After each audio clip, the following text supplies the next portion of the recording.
गांव की धूल भरी पगडंडी के किनारे मिट्टी की कच्ची दीवारों वाले एक छोटे से घर में हामिद रहता था। हामिद महज 12 साल का था, लेकिन उसकी आंखों की गहराई में बड़े बड़े सपने पलते थे।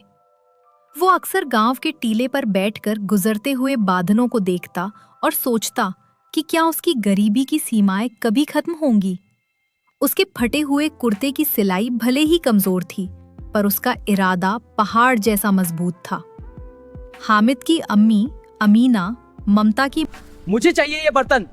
नहीं, अम्मी ने मुझे दिया है। बस करो, तुम दोनों रोज झगड़ते हो। लेकिन अम्मी साना रोज मेरा सामान लेती है। नहीं अम्मी, आदिल झूठ बोलता है।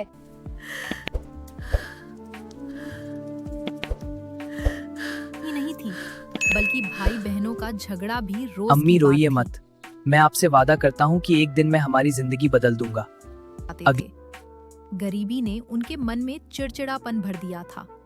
कभी फटी हुई चटाई के लिए तो कभी रोटी के आखिरी टुकड़े के लिए उनकी बहस घर की शांति को भंग कर देती थी।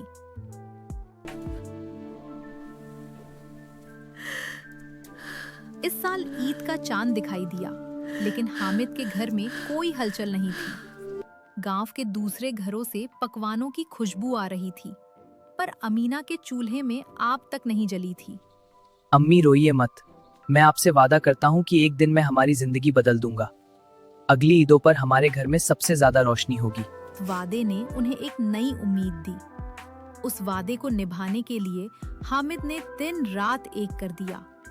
स्कूल के बाद वो गांव के डाकखाने में काम करने लगा और रात को ढिबरी की मध्यम रोशनी में घंटों पढ़ाई करता। नींद उसकी आंखों में दस्तक देती, पर अम्मी के वे आंसू उसे सोने नहीं देते थे। उसे पता था कि पढ़ाई और मेहनत ही उसके परिवार को इस अंधेरे से बाहर निकाल सकती है। हामिद, ये बोरी बहुत भारी है हामिद। मैं मदद करूंगा भैया। ठीक है, पकड़ इसे।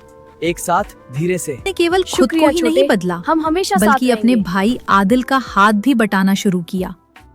आदिल बाजार में भारी बोरियां ढोने का काम करता था।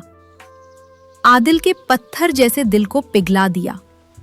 भाई भाई के बीच का झगड़ा अब सहयोग में बदल चुका था। मेहनत कभी खाली नहीं जाती। साल बीतते गए और हामिद ने अपनी पढ़ाई पूरी कर शहर में एक बड़ी नौकरी हासिल की। जब उसे पहली बड़ी तनख्वाह अम्मी, ये मेरी पहली कमाई है। बेटा, तूने मुझे बहुत खुश किया। मेरी मेहनत आपके उसने अम्मी आशीर्वाद। के हाथों में अपनी पूरी कमाई रख दी और उनके पैर छुए।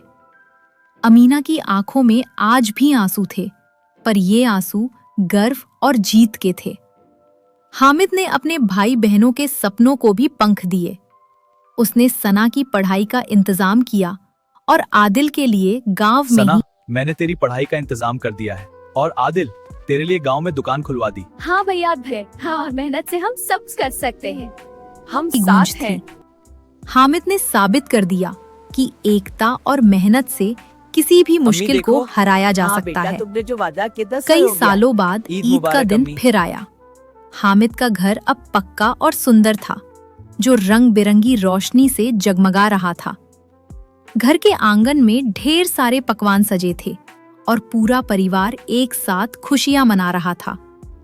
हामिद ने अपनी अम्मी को गले लगाया और महसूस किया कि एक छोटे से बच्चे का हेलो दोस्तों, आज की हमारी स्टोरी आपको कैसी लगी? कमेंट करके जरूर बताएं और हाँ, हमारे चैनल को लाइक और सब्सक्राइब करना बिल्कुल मत भूलें।